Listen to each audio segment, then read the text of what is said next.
What's going on YouTube? It's your boy Anime Outlaw, and I'm back with another video. And today I'm going to be watching top 10 most impactful anime fights of this decade. So yeah, let me get into it.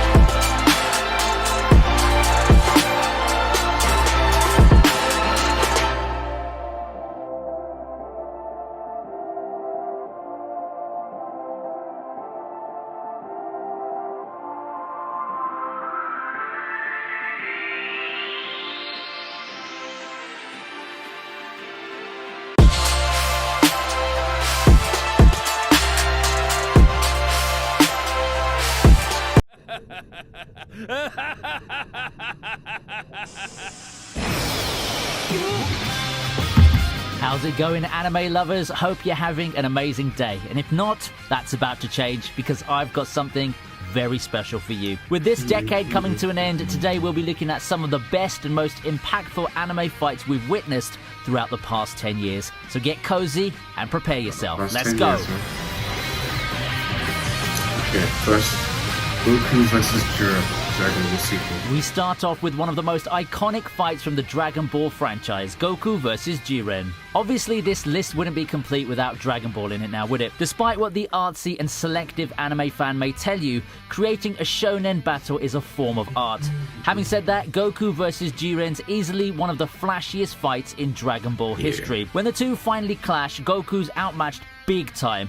Jiren surprises Goku by turning his spirit bomb against him, and just as things look over, Goku miraculously unlocks his most powerful transformation yet, the Ultra Instinct. Surprisingly though, Jiren defeats Goku effortlessly, and thankfully the rematch isn't that far away. After all, it's the fate of the universe kind of shit that we're talking about that's on the line, so Goku finally masters Ultra Instinct. Overall, this fight made me feel like a kid again. I got flashbacks of when I saw Goku versus Frieza for the first time in DBZ. This has to be one of the coolest, memorable, and inspiring fights in all of Dragon Ball that won't be forgotten anytime soon.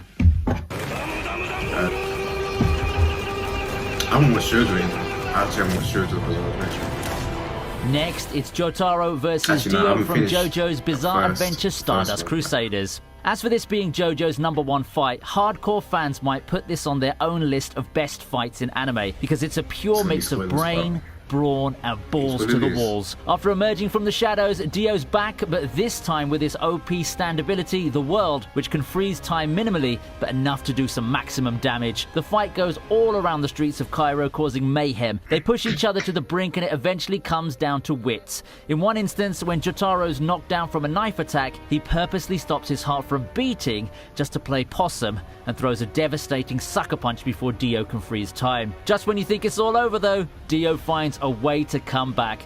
Eventually, he lets himself get knocked around back to Joseph's body to absorb his blood to go full power. But that's not enough to stop my boy Jotaro as he angrily shatters Dio's body to pieces by stopping his roundhouse kick with a devastating overhand right swing.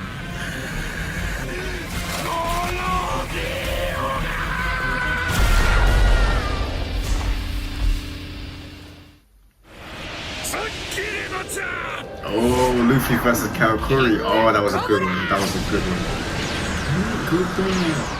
At 8, we have arguably the best fight from One Piece yet, Luffy versus Katakuri. Now, I know a lot of people had some doubts around One Piece following its time skip, but there's no arguing the awesomeness in the fight between Luffy and the sweet commander Katakuri. This is definitely one of the major highlights of the series as a whole and a major upset for the latter half of the series. As Luffy tries to rescue Sanji from Whole Cake Island, he comes face to face with someone he deems his greatest test for advancing as a pirate, Charlotte Katakuri, whose abilities are similar to Luffy's but more powerful in every regard. During the fight, they begin respecting each other and develop as people and fighters. It's an amazing fight in the manga, and the great animation in the anime is definitely worth any fan going out of their way to see, just like all the others on this list. Now we're for Luffy vs. Kaido, because Luffy, he needs to, after that fight before, he was at, he was ASCII after that fight before. He needs to. At number 5, we have Ichigo versus Ulquiorra.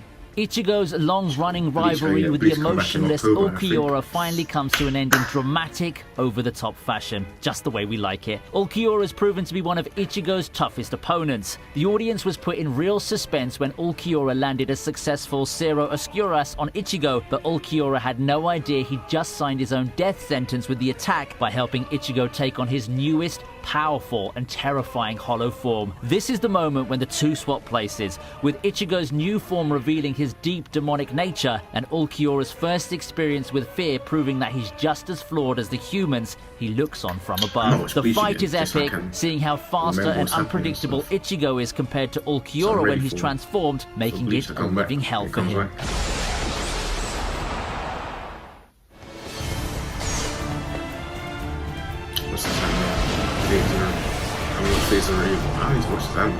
The next fight's from a series known for its amazing fights. Yes, it's Kiritsugu versus Kirei from Fate Zero. Most people think major climatic anime fights must have over-the-top crazy action full of destructive attacks, big speeches and loads of screaming, leaving little room for originality. It's rare that the fight only contains 2 total hits and no dialogue, but still remains compelling and interesting. This one achieves just that. 2 of the most important characters in the Fate series, Kirei and Kiritsugu, battle it out as foils, 2 people cut from the same cloth. Pragmatic monsters who are beyond right or wrong in their personal crusades. Now, fluid fight choreography and brilliant strategizing highlight the rather short confrontation between 2 people who are essentially the same, which you can see in their exchanges. Despite being this badass mage killer who doesn't give a damn about fighting clean and honorably, Kiritsugu finds his match in the priest, who acts as a wall that he can't overcome. But overall, the fight's amazing, and personally, this is my favorite fight from the Fate franchise.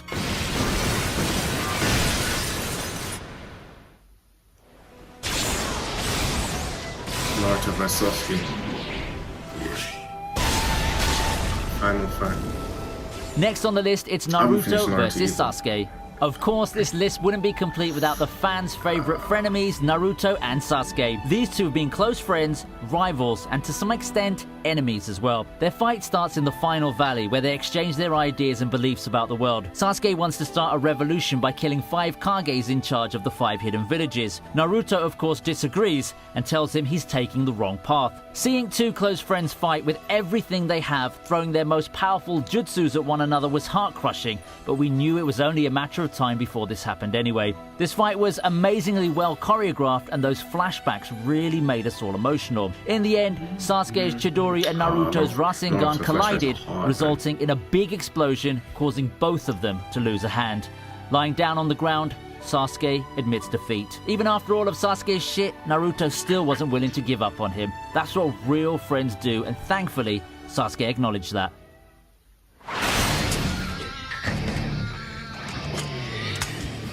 For those who haven't seen Gintama, you're probably surprised to see this fight so high on the list, but for me personally, this is one of my favourite fights in all of anime. That's right, peeps, Gintama's a lot more than just a comedy anime. This fight's raw and bloody. Just what you'd expect from a great samurai versus samurai fight. We finally get Takasugi's point of view, who's not so different from Gintoki after all, but just a victim of tragic circumstance. As shown in their backstory, they've actually almost fought each other 500 times. They head towards each other screaming, leaving aside tactic or strategy. They know each other inside out, their fighting styles, weaknesses, what they're capable of. Both have been waiting for this moment for years, and when they finally meet, they're left with nothing else to do but unleashing the rage they've been honing in all these years. They're evenly matched. Every kick and punch thrown is immediately returned to the other. When Takasugi stabs Gintoki, then Gintoki stabs Takasugi, it's something like a mirrored PvP match where you fight your twin brother or something like that. Why doesn't he use actual katana, proper metal katana? Isn't that wood?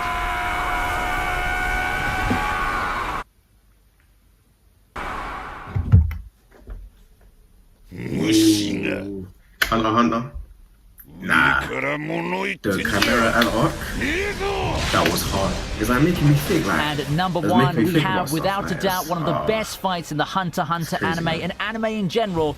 It's Netero versus Meruem. A fight that's even hyped more by the epic soundtrack and the awesome narrator delivering an epic showdown between Netero and the Chimera Ant King Meruem. Leaving aside the incredibly crisp and amazing animation in the fight itself, more importantly, this is about the ideological conflict and what it means to be a human. Meruem's probably my favorite anime villain of all time. He's a complex character that initially starts as your typical cruel and violent dictator that considers himself superior to all other forms of life. He felt no concern for his dying mother after his birth, and he only shows respect towards the strong and has no empathy towards humans, viewing them as nothing but a source of food. Later on, however, after meeting Komugi, Meruem started to question the differences between ants and mankind and battled with his identity as half human and half insect, questioning the nature of violence and strength as true power. On the opposite corner stands Netero, fighting to save humanity from extinction.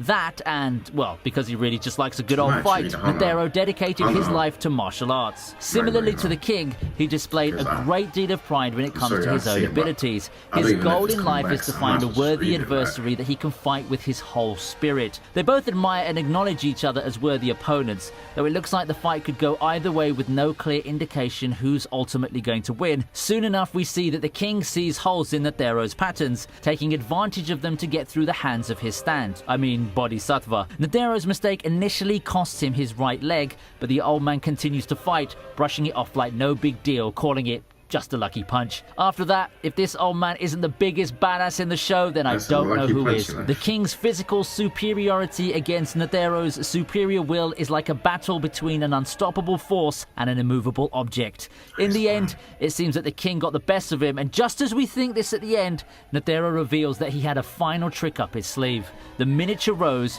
his final trump card that he uses symbolically, unleashing his deeply buried menace within his heart to nuke the whole goddamn field, along with Meruem. So, which is your favorite anime fight of this decade? Comment below. If you enjoyed the video, give it a thumbs up, subscribe to the channel, and if you want to see more badass videos like this one, hit the notification. Well, that's the end of the video. It's been your boy Anime Outlaw, and I'm out. Oh yeah, before I forget, like and subscribe in the next 30 seconds or every new will come to your house to 7 your mom.